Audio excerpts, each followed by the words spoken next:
Ladies and gentlemen, the 3 knockdown rule on Triller is in effect. I'm Steve Kim, joined by Mario Teofimo Lopez. It's the take back. Well, more on that later, of course. And quick shout out to Smoking Tim Frazier, Buffalo Knuckles, and Tino on the edit. So we have so much to talk about. Let's go back. Last Saturday night from Resorts World Las Vegas on ESPN, it was the return of the takeover. Teofimo Lopez stops Pedro Campa in 7, and then junior middleweight prospect Xander Zayas with the 5th round stoppage over Elias Espada. So, Professor Lopez, your grade for Teofimo Lopez's return? I give him a B+. A solid B+.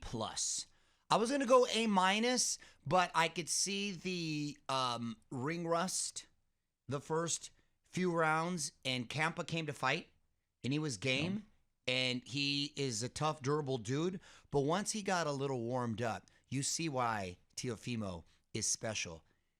The kid just, not only do I feel he's a natural fighter, but the speed, the reflexes, the footwork, the flair, the showmanship. Yes, the kid. You know you're looking at something special right there.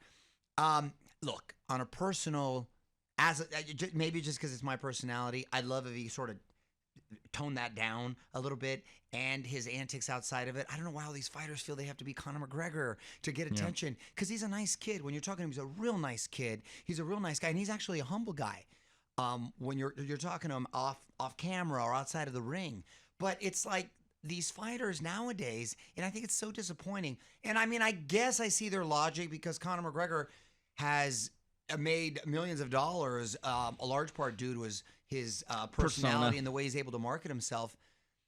But not everyone is Conor McGregor. And I think when you're that talented, you don't really need it. And especially in boxing, where there's a lot of Latinos that really carry the sport, if we're being quite honest, and fans, that's a turnoff for a lot of fans, especially Mexican fans. And I know he's on Durham, but nonetheless, they'll get behind a guy. That's why you had so many Mexicans that love Pacquiao, because Pacquiao, he was all about, aside from being the special phenom fighter that he was in the ring, he was such a humble guy, and that's why they loved him. You know what I mean? That's why he got so much support. Triple G, same thing. Not all your fighters are going to be like that. I wish they could, and I'd say the irony is that the majority are like that in real life, but they feel like they have to adopt this sort of persona. Even Floyd, when you talk to Floyd outside, he's a nice guy. It's just he really kind of, and now he's kind of blurred the lines. I don't know if he's always in character or he's not. But okay, I'm going way above and beyond. As far as with Teofimo too, again, I think that he looked good. I was asking myself, did he bring his power up to 140? And obviously he knocked the guy out. And I think once he gets a little more settled and places and gets and has some, it depends on the style, of course, but sets his feet a little bit more, I still feel he will bring that power. I was talking to Oscar about it because he was there. He kind of questioned whether he brought it. And I said, I think, Oscar, again, he's had that long layoff, but I think he actually will bring the fight. He will bring that power to that weight class. And then we started talking about it. We can get into this a little bit later, but I feel he's a more dangerous fight for Ryan Garcia than even Tank, to be quite honest. Teofimo Lopez, everything you said about his persona, he's trying to be Confucius and Sun Tzu, trying to be all deep. You're right, just be a fighter. Like, you're trying to be something you're not. But I think a lot of it is that he's become a victim of social media. And that is a factor for a lot of fighters in 2022. The other thing is, you're right. Do I think he has that ability to whack guys out with one shot the way he did at 135? No. But he could work in volume and speed, because he's still a sharp, hard, accurate puncher. And when he got it going at the end of the 6th, and he started putting the pizzazz in there, I said, that's the kid I was so high on. Exactly. Those counter punches. Ooh, and if you leave your head up in the air like that, and you're not bobbing and weaving or quick, he's going to get you. My advice to him would be, get back to work. Immediately. And look, I know he's going to come back December 10th, which is their Heisman night, so it means he's going to have 2 fights. Here's a statistic that I think has really affected his development as a fighter. In 2019, I was there. He was the co-feature when Terrence Crawford dismantled the machine at the end. He defeated Richard Comey in 2 rounds, and I said, wow, this is a special fighter. To do that to a hard-nosed Ghanaian fighter. Since that point, and I know there's been the pandemic, I know that's a factor, For a guy that's only 25 years old, that was only his third fight since 2020. And with that style, Mario, with the slip and counter, the Philly shell, that's based on timing. And we're talking fractions of inches. And you saw he got much better in the last 3 rounds than he was in the first 4. Look, we've talked about how the momentum from the Lomachenko fight came to a screeching halt. Squandered it. And it wasn't able to capitalize on it. We've talked about that. At the same time, I ask you, who with such, how many fights? He only has 18. He's 17-1. Okay. With those 18 fights, give me someone else with 18 fights with that kind of resume. Especially at that age. You're right. You know what I mean? So he's made the most of those. You're not going to, long gone are the days, and we've talked about it, you're going to see the fighters with 60, 70, 80 kind of fights, right? Canelo's going to be the last one, right? So with the playing field being what it is, he has a pretty impressive resume with the number of fights he does have. And if he's able to go, or if he's able to capture another title at this particular weight class, he's right back in the mix as far as being one of the big stars in the sport. Taking a look at the landscape at 140, we know that Regis Prograis and Sean Zepeda may be fighting for the vacant WBC title. Love that fight. I don't know what's going to happen with Josh Taylor should he beat Jack Catterall in the rematch in the fall. Is it at 140? That's what they're saying, yes. Wow, I'm going to be shocked if Josh. Remember, he's only vacated one belt, the WBC. Also, Jose Ramirez, I don't know what he's going to do after his marriage in the fall because that's what's holding up his career. I think the most realistic and good fight for December 10th, that Heisman slot on ESPN, and it already looks like they're cooking it, Arnold Barboza. Yeah, well, love that fight. I love that fight. He was there, and I'll tell you what, I think that's a fight that can really, and Barboza can fight, good little fighter, but that's a guy that I think should Teo prepare and train hard, he can really look good against. Yes. I think that style complements his style, don't you think? Yes, because he's solid, he's sound, but he doesn't do anything spectacular. Everything is good and he's in steady. Front of him. Yes. So let's hope that can be made. And look, all I wish for Teofimo is some tranquility in and out of the ring because they work with one another. Now, what about the rumors that he did have another trainer in his camp? Well, he did. They brought some people back. Right. And I like that. I like that but too. then you hear, well, I only sparred 2 weeks. God, I'm I was hoping. What was that? Like, I was hoping that was a joke. Right. Is that real? And my view is this: look, are you going to do this or not? What was the logic behind that? There is no logic unless there's a hand injury. Well, that's what I'm saying. If Right. that's okay, then that's legitimate. But it's always something. Well, I mean, you can't. If you get injured, you get injured. And by the way, we're speculating. Yes. So who knows? But I like what I saw. So do I. It's something to build upon. It is. Xander Zayas. I like him. I think he's got the tools. He's got the temperament. He's got the maturity. Look, I still think he needs to move his head and tuck his chin in a little bit. But he's only 19 years old, Mario. So we've had the last few young Puerto Ricans. We had Juanma. We had, who was the other kid? Verdejo. Verdejo. Berlanga. Exactly. So we've heard this, the next Miguel Cotto Trinidad thing. This kid so far, especially with what he's shown in being so young, looks like the best bet to be the next big thing from the island. What he has, those other 3 didn't have, work ethic. Those other guys had some issues. They all had some talent. They did not have that nose to the grindstone stick-to-itiveness. This kid wants to be great. I mean, he told me when I first met him 3-4 years ago that when Miguel Cotto fought specifically for Top Rank, he goes, I was a little kid. Those were like holidays at his house. But he said, that's what I want to be. Like when you talk about Top Rank and the Puerto Rican Day Parade weekend, he said, one day I want a headline at the Big Garden. Look, he's still a very young kid. But I've seen him improve and grow, and he's in the gym almost every day. He's got that mindset. So good luck to that young man. One day he'll be joining us here on the 3 Knockdown Rule. Looking ahead, a very busy weekend of boxing. 3 Knockdown Rule on Triller. We talk about this from Jeddah, Saudi Arabia, from the zone. It's the rematch for Jeddah, please. Jeddah, please. Yes. IBF, WBA, WBO. Heavyweight title is on the line. Alexander Usyk against Anthony Joshua. Last September, Usyk won a clear-cut 12-round decision. Mario, very simple. Is Robert Garcia, is he the guy that could reverse the course of this fight? I was excited to hear about this pairing because I assumed Joshua would be coming down to Riverside. He'd be with all the raza right there. Órale. He'd keep it. He'd go back and have some burritos right after, some carne asada right after the training. He'd get grimy with it, and it's kind of like when Rocky went with Apollo Creed to the back old LA gym. Exactly. That's the dingiest gym I ever saw, by the way. Right there. Yes, but it kind of brought him back to his roots, and I thought that might create a spark that could give him the edge going into this fight. But when I heard he stayed in the UK, I was like, wah wah. I don't know how much of a huge impact it's going to have. I think he knows, he's smart enough to know that he's not going to be able to just stand on the outside and try to outbox him. He's going to have to impose his will, use his size, utilize that jab a lot more. But knowing what to do and being able to execute are different. I also feel that Usyk, who's the ultimate competitor and is fighting for a lot right now with his country he's going through it in the Ukraine, has the confidence that he has a victory over him. I think he's going to go in really confident and busy with his punch selection. And everyone I've talked to, from even Mike Tyson, who called me to talk about the IG Live, because he wants to make it clear. By the way, we should talk about this in the flurry later. He is not involved in the Hulu project. He's made that clear. He's made that clear. He is not involved. Yeah. And Jamie Foxx is not doing the movie. And he's doing one on his own, coming back. He doesn't know if it's a doc yet or scripted. I said, okay, Mike, when you figure that out, let me know, player, and we'll go there. But I love me some Tyson. But I even asked him, and he feels Usyk is going to still be too much for him.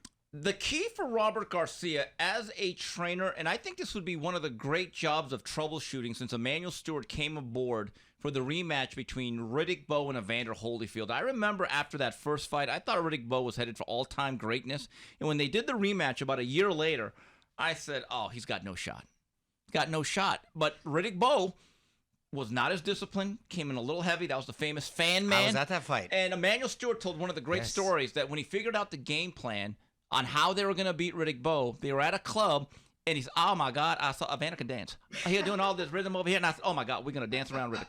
And I said, what? He goes, he saw him at the club, and he said they saw the way he moved, and he said, that's our game plan. We're going to step around him. We're going to do, and I was like, wow. Again, Anthony Joshua, to me, here's the question. Do you think Robert Garcia can get him to do his version of Marcos Maidana? In other words, enforce your size. Well, that's exactly what I alluded to earlier. Yeah. Look, I think he knows that's what he has to do. Whether he could pull it off in such a short time and execute that plan, I think remains to be seen. I think he knows that his back's against the wall, too, that if not, these huge paydays and the potential matchup with Fury maybe down the line will go to Bolivian, as you say. Guy, and the way Joshua's responded to defeat before, though, is sort of encouraging, too. So I'm intrigued by this fight. What time is the fight, by the way? It is 2:30 p.m. Pacific time. It's a scheduled walk for the main event on The Zone, by the way. It's not pay-per-view. Right. It's The Zone. So it's right around 2:30 our time. That's the card or the heavy? Or the main event. The main event. I'll be honest. I'm not watching anything till about 2:20. I looked at that card and I'm like, pass. No, but 2:20. Anyway, no, that's go. I like me a good day drinking. Yes. Yeah. Alexander Usyk. Here's a factor though. His first fight, he was 221. Looking at the pictures of him, it looks like he's going to be in the 230s. Is more less? Well, look, if you would have told me he gained 20 pounds, I'd be a little more concerned. Yeah. I don't think a 10 is a big deal. Look, we're talking about this guy is the consummate professional and a real pro's pro.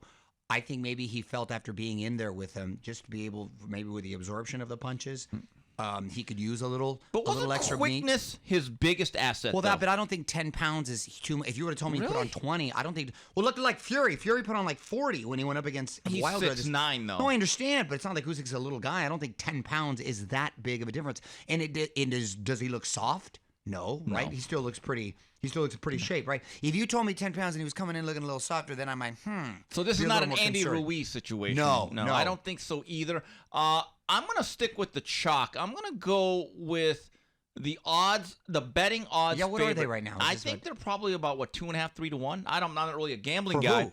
Who? For Usyk, of course. Well, I don't know. You didn't see the first fight? You didn't see the first fight? Yes, but oftentimes that doesn't mean anything. Anthony Joshua, since that Klitschko fight, when he got buzzed, he got Rosario'd.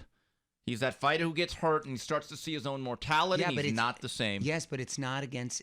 I would agree with you against big guys who can really thump like a Wilder, like a Fury. You would assume a much smaller man, which he is, he wouldn't have that sort of mentality, right? But I guess it's once you're in there, it doesn't matter. Go to the last 20 seconds of the 12th round, though. Usyk was battering him along the ropes. Yeah. Trust me, he felt the heavyweight puncher at the end of that night. Also, later that night on ESPN from San Diego, they're going to keep it classy at the Pachanga Arena. They've been having great casino. fights at the Pachanga. Last week, UFC, this week. Look at, they're getting busy down there. That's a building that has character. A lot of character there. Anyway, the main event, the WBO featherweight title is on the line. It's the return of Emmanuel Navarrete against Eduardo Baez, and also on the card, Giovanni Santillan and Nico Ali Walsh. Mario, it's a shame for Navarrete. He got into a little bit of a dispute with his Mexican promoter, Zanfer, and that's why he has not fought since last October. But I think for all his fundamental and technical imperfections, when a guy throws 1,500 punches and he has a lead left uppercut, which I've never seen from an orthodox fighter, me and Tim Bradley have talked about this. He's one of those guys who does a lot of things wrong, and it's right. Listen, I love this guy and the way he fights because exactly for those reasons, and he just overwhelms you with volume. I love it. You want to see a guy who lets his hands go and who lets the leather fly, and this is him. And I think, and it's hard to prepare for that. So he's one of those guys like you may be able to, you think you can pick him up, and once you're in there, you think, and it's different. It's like Fundura. Yeah, like you think you're having success, but it's really like being stuck into the Venus flytrap. Yeah, another guy like you don't think that you're in the danger zone because you're having success. You're playing right into his hands, and you just don't know it. Baez is a tough kind of journeyman. I expect him to last maybe into the middle rounds. Navarrete should take care of him. And then it's showtime from the Seminole Hard Rock Casino in Hollywood, Florida. We have a new main event. Originally, it's supposed to be Adrian Broner facing Omar Figueroa, but now it'll be Sergey Lipinets after Broner pulled out of this fight, citing his mental health. Mario, we'll talk about that situation a little bit later. But you know what? And Sergey Lipinets, who's now back down to 140, I'll go on the record right now. I think it's a better fight. I think it's a more dangerous fight for Figueroa. Yes. That's for sure. And I'm assuming he'd been training. He's still in good shape. So I think this is probably more of a TV-friendly fight, too. You know, it's interesting. I was at 10 Goose Boxing on Friday, and I saw an old friend of mine, Alex Vasefeld, who is a real boxing guy, and he's the manager for Lipinets. And so we're both kind of on each other's heavy bags. We're hitting, like, hey, what's going on with Sergey? Oh, Mafia Alex? Yeah, and he goes, I love Alex. And he goes, oh, no, he's on the Broner Figueroa card. And he goes, Steve, I think we might be in the main event. I go, what do you mean? Well, we were placed there to be put into the bullpen. In other words, they were Eric Gagne, or whoever the Dodger closer is now. They're a little bit off on that one. Old school. Yeah, I went old school. Dominant run, though. Yeah. And he said basically they were put on that card. Not even Kenley Jansen. Not even Kenley Jansen. Yeah, let's go with Gagne. He was more dominant. And he basically said, Steve, we're going to get paid to fight a 10-rounder, but just in case something happens, we're going to get the call. So right as that press release came out saying that Broner was having his issues, that I said, oh, so it's going to be Lipinets. So this is not a fighter coming in on late notice. This is a full camp Lipinets, who I think works out locally here at our old friend Justin Fortune's gym. Yeah. So this is going to be a real fight. It's a good fight. And look, he got kind of thrown out of there against Boots Ennis. Well, Boots is pretty special, and Lipinets is not a welterweight. Back down home at like 140. Or basically a guy that's a little bit easier to hit. I like this fight a lot. News and notes going through here. Deontay Wilder against Robert Helenius. Looks like that's going to take place October 15th at the Barclays Center. That's fun. Here's another one. For the WBA featherweight title, they've actually come to an agreement. Leo Santa Cruz and Lee Wood, who participated in perhaps the best fight of 2022, is on the line. And good news on our front. The WBA has basically told Zurdo Ramirez and Golden Boy, you are the mandatory. You get next dibs at Dimitri Bivol. Love that fight. So glad that is finally being made. Both those guys are good dudes. Deserve it, Bivol and Zurdo. That's an interesting fight. We'll be breaking that down later. You know what I don't like about it? I've been told that, let's say Eddie Hearn is the lead promoter. He has a deal to take that fight or a series of events to Saudi Arabia. So it may not be in L.A. We don't have. And as Larry Merchant once said, Steve, they always go where the money is. And this is my point, though. And I get it. I get Eddie Hearn's got a deal, very lucrative, easy to say when it's not my money. A fight like this in LA could be a big event. It would create new fans. When you take a lot of these fights to these foreign countries and it's all about the money, how do you generate or create the next wave of fans? Once again, Dana White, when he says boxing acts like a going out of sale clearance every single event, it's hard to argue. It's a good analogy. Look, unfortunately, the business part of it, it's hard to say no to that Middle Eastern money when it comes. Because it still counts. It still counts, and when there's a lot of it, you're going to get wooed. He's been getting wooed a lot It's one lately. thing in Saudi Arabia that to bring the heavyweight championship of the world like this weekend. But Bivol and Ramirez, who are really good fighters, is there any interest of them fighting there? It seems like such a fight that would be like so natural for LA because they're both based out of here. No, that would be Ramirez great. is Mexican. Evidently, right? Saudis are loving their fight game right now. Yeah. Okay. Also, Wilder's going to fight Helenius, who's coming off a couple of victories over Adam Kaunowski. It's going to be interesting. Look, I think big guy. Wilder should stop Helenius. Upright guy, not hard to find. He's not Tyson Fury. But I do wonder about the legs. You were there ringside. Mm-hmm. Wilder took a pretty good shellacking those last 6-7 rounds. And Helenius is a big guy. Yes. Much like Fury. Not as big as Fury, but a big guy nonetheless. So it's kind of interesting. Right. All right. Well, that's it. All of that's coming up in the autumn months. We come back. We wrap it up here on the 3 knockdown rule with Ask Mario and Final Flurries. And we're back on the 3 knockdown rule on Triller. Steve Kim, Mario Lopez. We go to the Ask Mario portion of this fine program. Here's one from Ricardo Hernandez. Will the podcast proceed on schedule, or will you be taking the week off with the mental health break? Yeah, obviously some sort of a shot at Adrian Broner. I'll be honest. I was very surprised to hear that coming from an individual like him, who's loud and boisterous and very confident and doesn't seem like he's ever had any issues. Really? I think his life's a mess. I didn't say his life was together. Okay. I'm just saying. No, he advertises it. No, not together, but a very confident guy that doesn't look like he What me worry, like Alfred E. Newman. Exactly. Right. That's my point. Along those, I was like, I was actually surprised. Look, you never know what anyone is sort of going through. I never thought Tyson Fury would claim anything like that after his victory over Klitschko, and then of course Ryan Garcia, I think, is the poster child, I should say, or is really an advocate. Is he? Say. Yeah. Or he's on social media like he's an advocate about it. So I don't know what this. All I know is that him pulling out of this fight might be one of the only things he's been pulling out of. Because the guy's got like 8 kids out there or something. Whoa, Lopez! I'm gonna call you Galata next week. That's a low blow. Was that low? Very I just low. said he's got. How was that low? I thought you hit him in the kneecaps. That's very low. But Why was that low? Factual. Yeah. How many kids he's got? Got a lot of kids. 8 ain't enough. Yeah. Here's the thing to get serious about this. And look, we're not in his shoes. We're not inside his head. But I truly believe that in the future, if boxers are going to say my mental health is an issue, I think there's a couple of things that have to go on. Number one, they need to have proof of evaluation. Because sometimes it can be used as a get-out-of-jail-free card. And there's a lot of people Isn't that subjective, though, Kent? Like, Okay. it's sort of like... All right. You pull the hamstring. You're right You about can't that. really- yeah, you know what I mean? But this is now being used as almost like a psychological back injury. How do you prove a back injury? But here's the other part of the equation. In other sports, you have a collective bargaining agreement. Let's say a drug suspension. Guy gets caught with cocaine or something on the ban list. They have to go through a rehabilitation program. They do. They have to go through testing and stuff of that nature.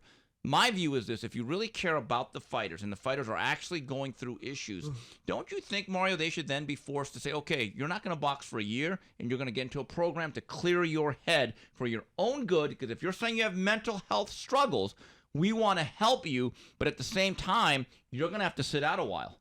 It's hard to measure, right? What's the proper time? Every individual is different.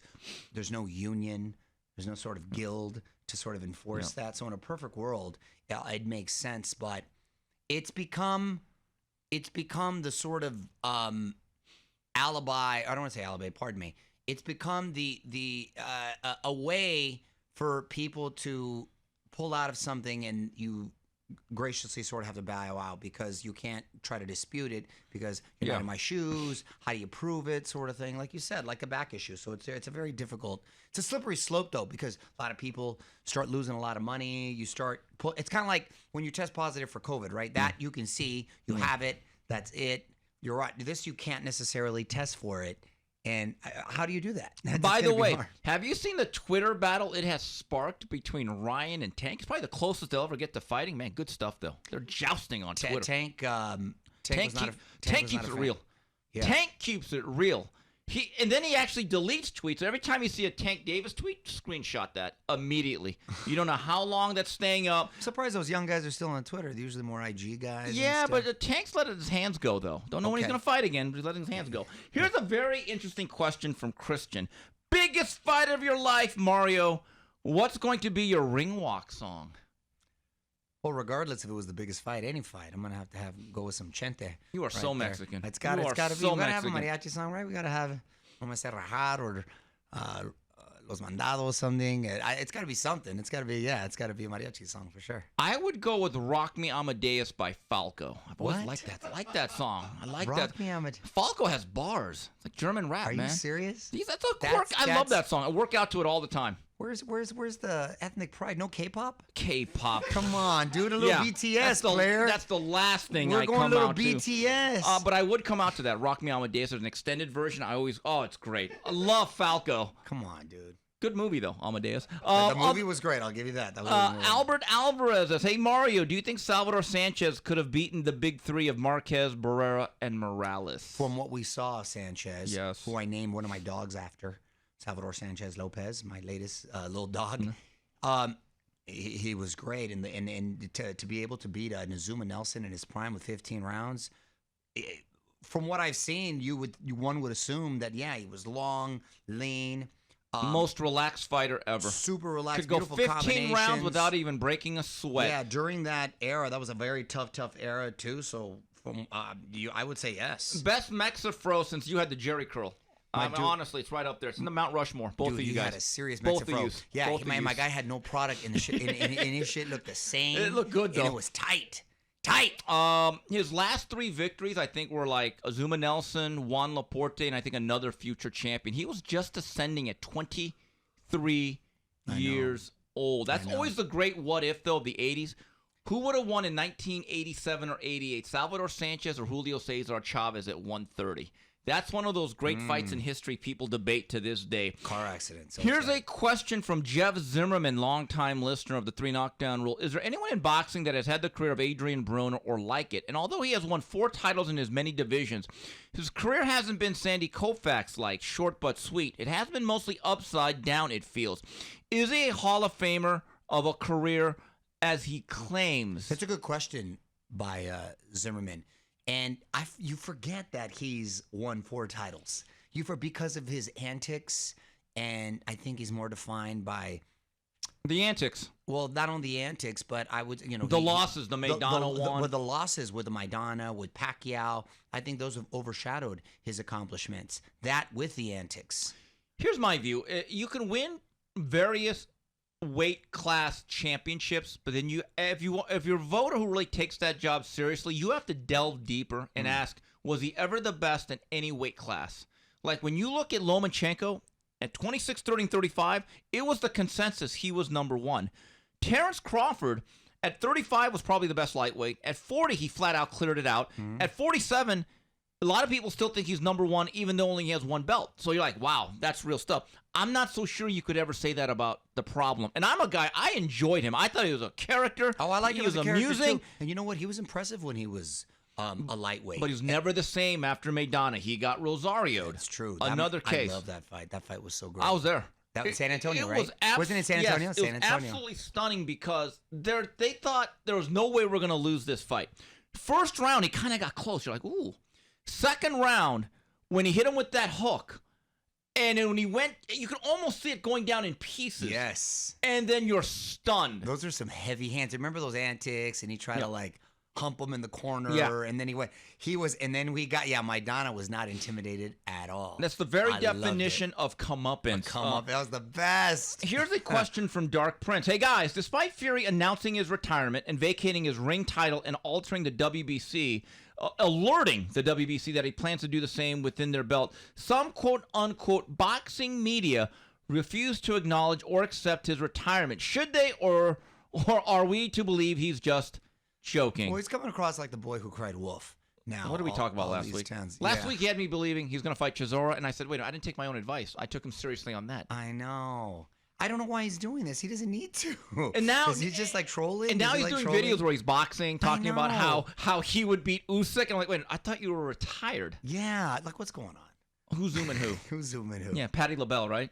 Aretha Franklin. Aretha Franklin. Dang. Here's the issue with Tyson Fury and the belts. Until those belts are vacated and the sanctioning bodies say 1 versus 2 or you're the champion or there's going to be a tournament, I wouldn't take any of it seriously. Exactly. And here's the issue. These sanctioning bodies want the biggest, best, most popular names because they get a percentage. Now, if it was a flat fee, they wouldn't care who the champion is. Of course.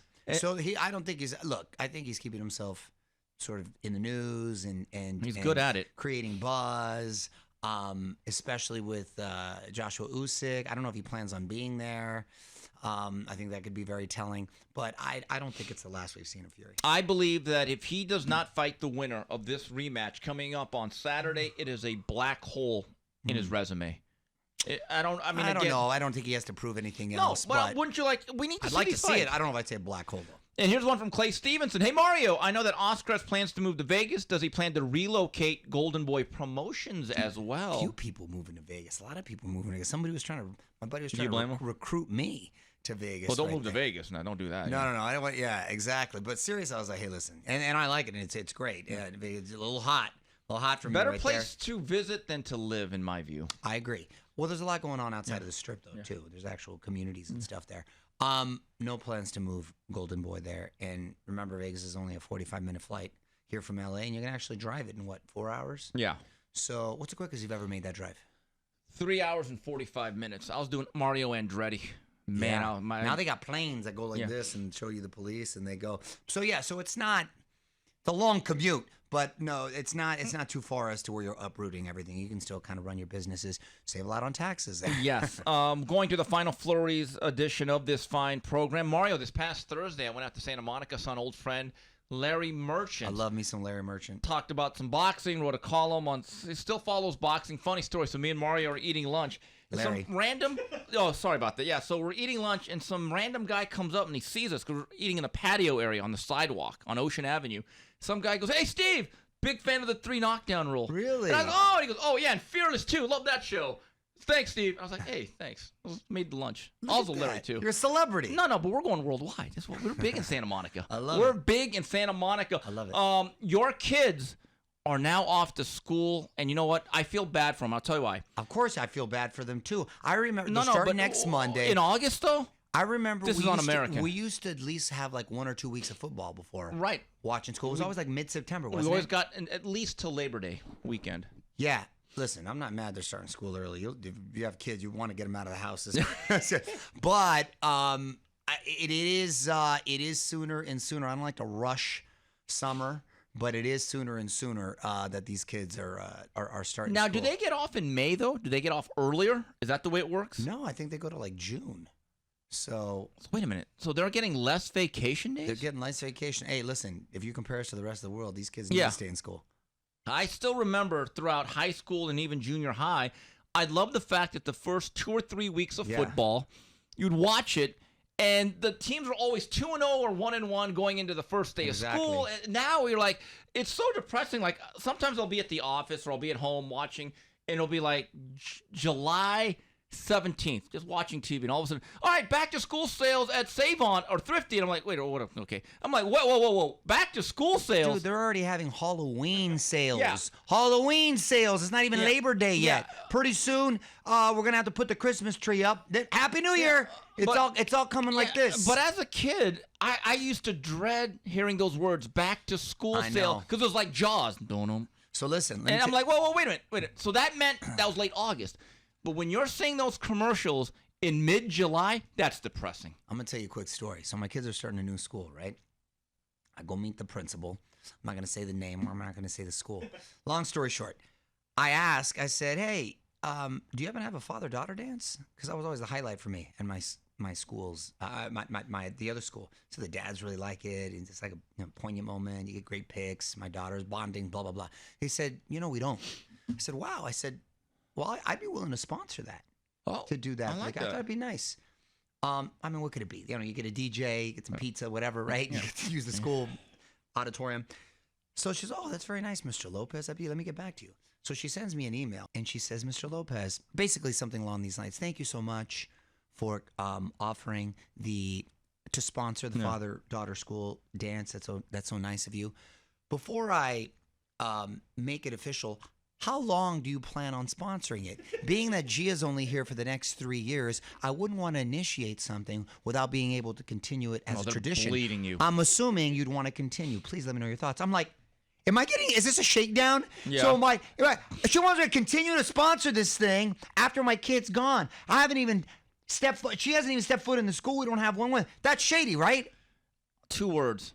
Homeschooling. No, that's hard. That's hard. But the Catholic schools, I feel bad, but that's the thing about these Catholic schools. And if you don't have enough hours, you have to put in hours as a parent, then you can pay to go. So I always have to pay. When do I have time to put in the hours? But all of a sudden, I try to do a nice thing. Why would I want to continue sponsoring? Oh, but let me get biblical here. No good deed goes unpunished. Yeah, exactly. So I responded. I said, oh, nice to hear from you, principal, whatever. And I said, as far as continuing to sponsor after my daughter has left, hadn't thought of that. Hadn't considered it. I'd be more than happy, however, to maybe rally some other dads to continue the tradition. Right. I don't By the way, I'm like the poorest dude at that school. These dads do just fine. I don't understand Mario, you're just a working stiff. Yeah, exactly. Yeah. No, trust me, these guys do. But that's kind of shady, right? Kinda. Okay, good. I'm not crazy. I'm actually shocked that she didn't hit you with, God would want you to do this. Yeah, right. I know you're excited, though, as a big Game of Thrones fan. You're a fanatic. You were a Game of Thrones fan. What happened to you? Well, not as big as you. You knew all the names. I just kind of described everybody, like the short guy, the dragon guy, the blonde lady. Yeah, House of Dragons. Are you excited? House of the Dragon. Okay, that's how excited yes, I am. I am excited. This is about the prequel. It's the prequel 200 years before. I hope they don't woke it up like they did the Star Wars. Woke it up. They woke up. What are you talking about? This was all incest, rape, bludgeoning. Like you couldn't. Game of Thrones was but it's on HBO though. That's the thing. So was the other one. So was the original. Remember, that's all it was. Remember what poor Sansa Stark went through? So this is 200 years before. Yeah, she earned it. Anyway. Excuse me. Oh, cold. 200 years before, House Targaryen, a lot more dragons. Come on, man. You got to give it a shot. Speaking of HBO. By the way, hold on a second. Speaking of prequels, I just got to give a tip of the hat. I'm watching Better Call Saul, the final season. It is excellent. Playing the rave reviews, by the way. Rave reviews, and it's got nominated again for Emmy. And that was a prequel, of course, of Breaking Bad. It is just as good. That's rare. When you can do a prequel that is just as good. Did you see Breaking Bad? No, not a single episode. What's the matter with you? That's one of the best. What's the matter? Oh, gosh, I couldn't even talk to this guy. All right, speaking of television, City on a Hill is hitting its stride. Jackie Rohr, played by Kevin 6 Degrees of Bacon. Excellent show. I love what they're doing. Also, speaking of HBO, I like Industry. I think it's a very, very good, promising series. Maybe Succession? Kind of, sort of. By the way, I think Succession is coming back in the fall-ish because they take 3 years in between each season. I don't get that. 3 years? It seems like 3 years, does it not? Can you actually recall the last time you saw Succession? No, but there's so much quality television that it fills in the time. Okay, but I'm paying for a subscription and you're not doing boxing. Hey, I got something that you want to see. What's that? Because I love me a documentary. They're doing a documentary on Manti Te'o. You're going to love the title. Oh, I know what it is. Yeah. Untold. No. What was it? The girlfriend that never existed. Yeah.